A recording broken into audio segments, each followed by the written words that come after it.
Meanwhile, at the Bayside Diner in Sheldon and Jan's office, Sheldon's on his laptop finishing inventory.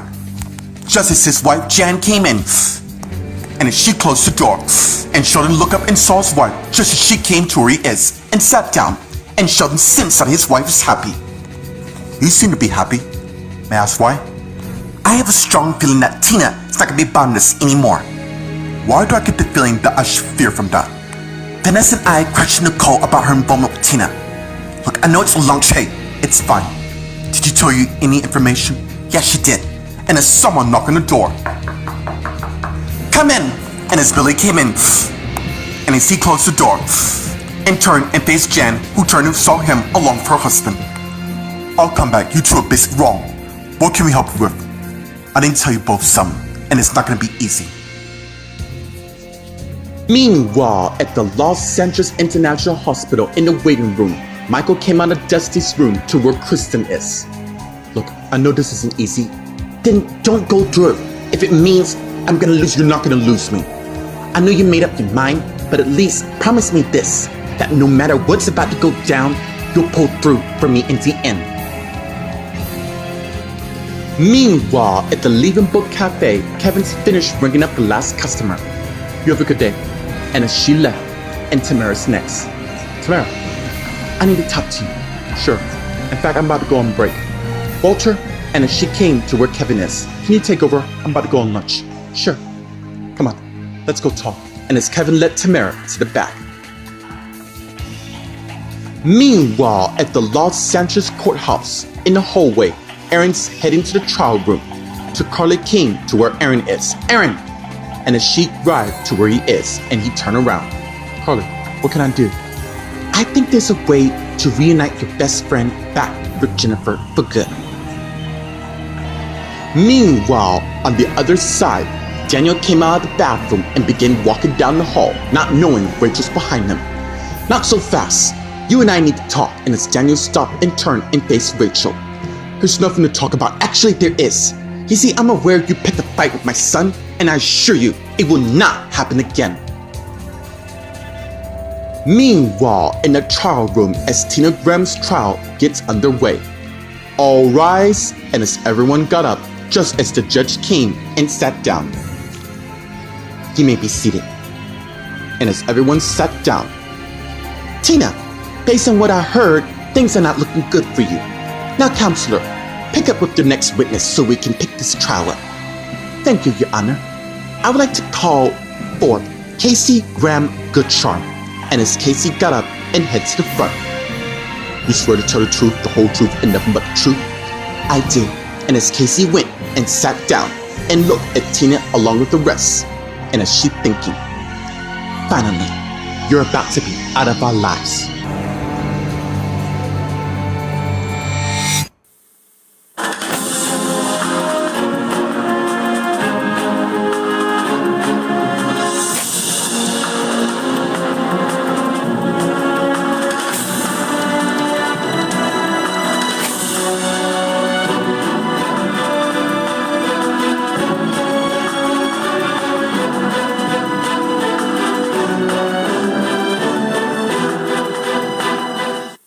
Meanwhile, at the Los Angeles International Hospital in the waiting room by Dusty's room, Kristen and Michael are talking.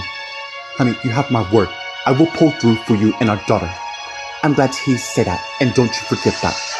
Look, I know we're gonna get through this. I just know you and I are meant to be, and it's one more thing to where they are.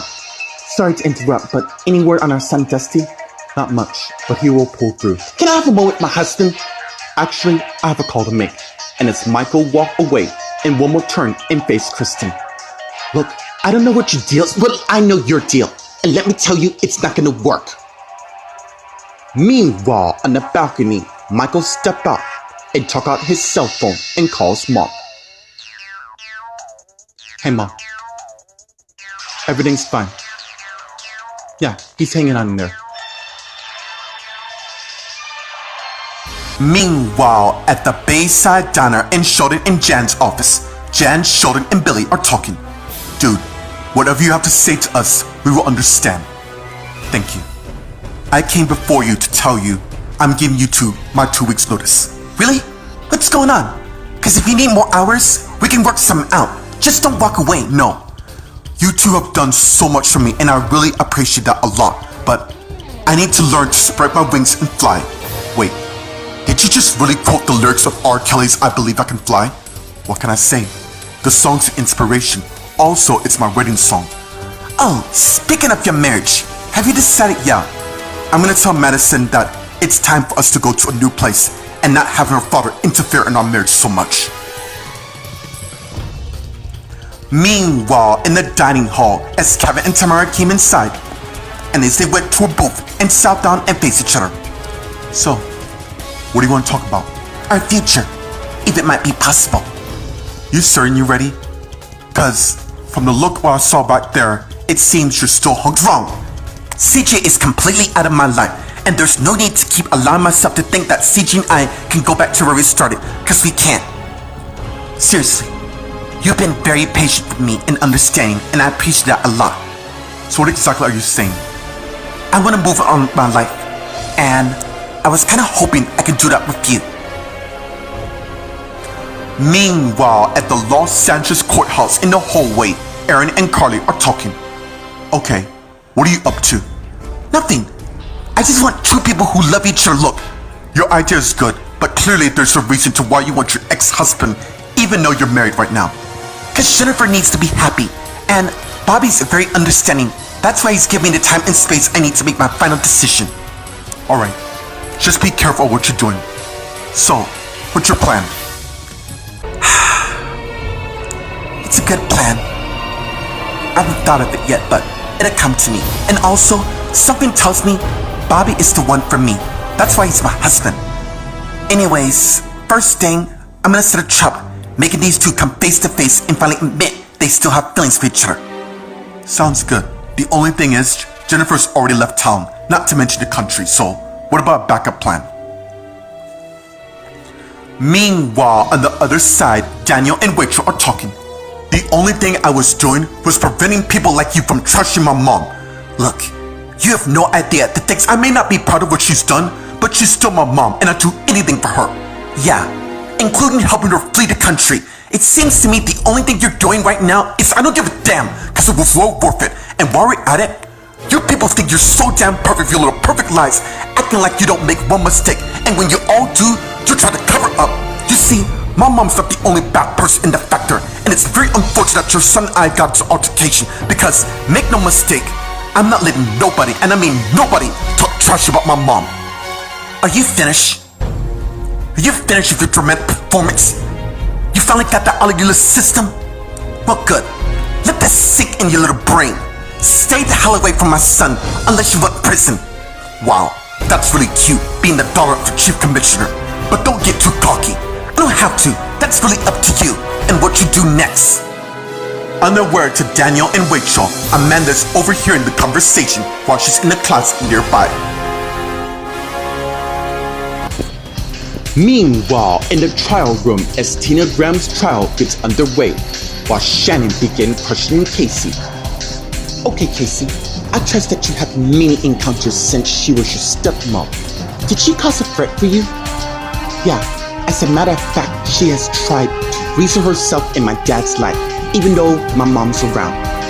So I see she's managed to ruin your dad's life, which is why she needs to be in prison where she belongs. Didn't Tina try to hurt you in any way? As a matter of fact, she did. Objection!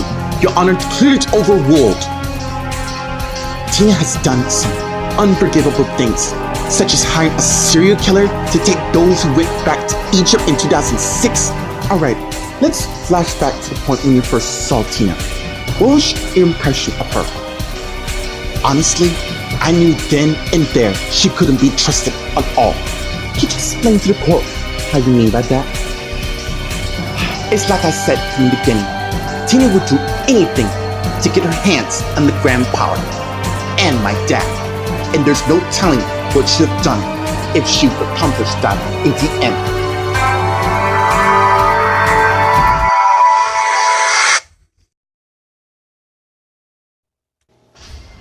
Meanwhile, at the Los Angeles International Hospital in the waiting room by Dusty's room, Kristen and Wilma are talking. What the hell are you playing? You know exactly what I'm talking about. My husband you're trying to steal away from me? Will you listen to yourself to how ridiculous that sounds? To even give it up, Roma. You always wanted Michael. Thing is, I'm happily married to Julian, who I love very much. Good to know, because I value my marriage to Michael very much and I'll be damned to lose that to anyone. Meanwhile, in the balcony, Michael's on his cell phone talking to his mom. Yeah, look, I'll keep you informed. Alright, bye. And as Michael hung up, and head back in. Meanwhile, at the Bayside Diner in Sheldon and Jan's office, Jan, Sheldon, and Billy are talking.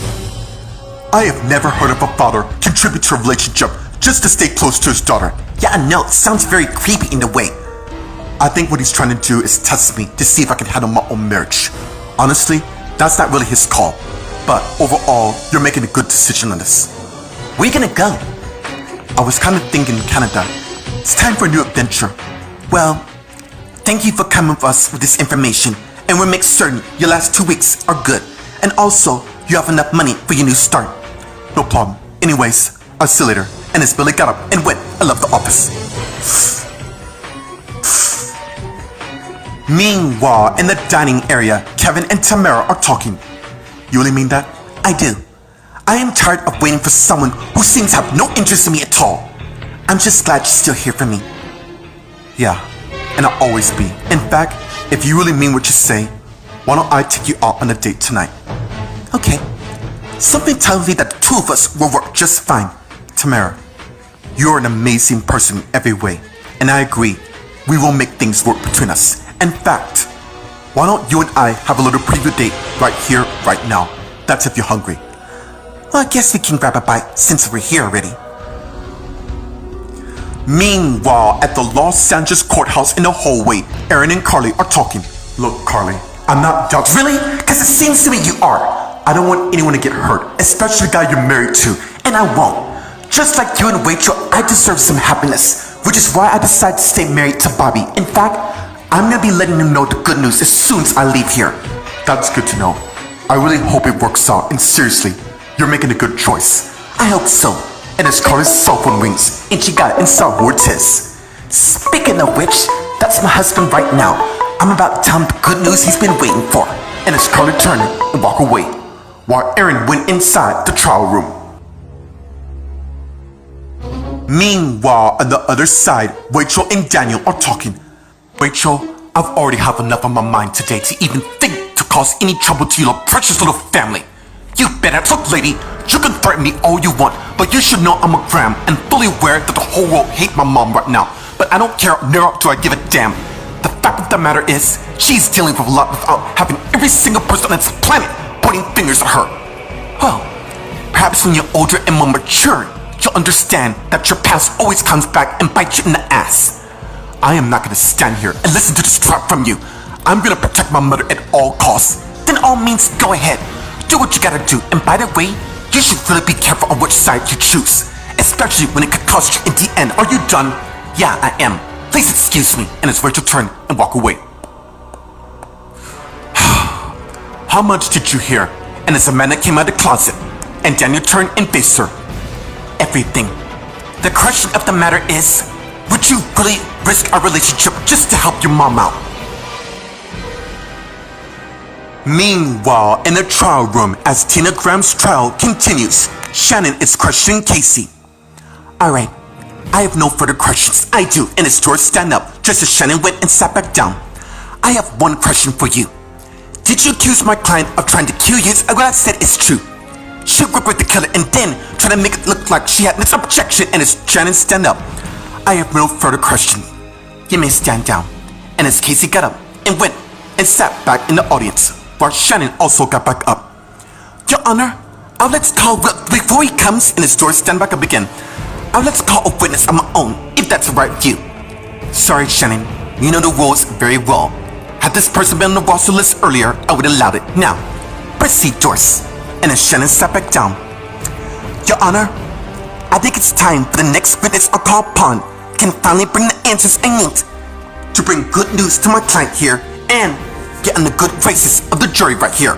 So, going forward, I would like to call Tina's eldest son, Jeremy London, to the stand.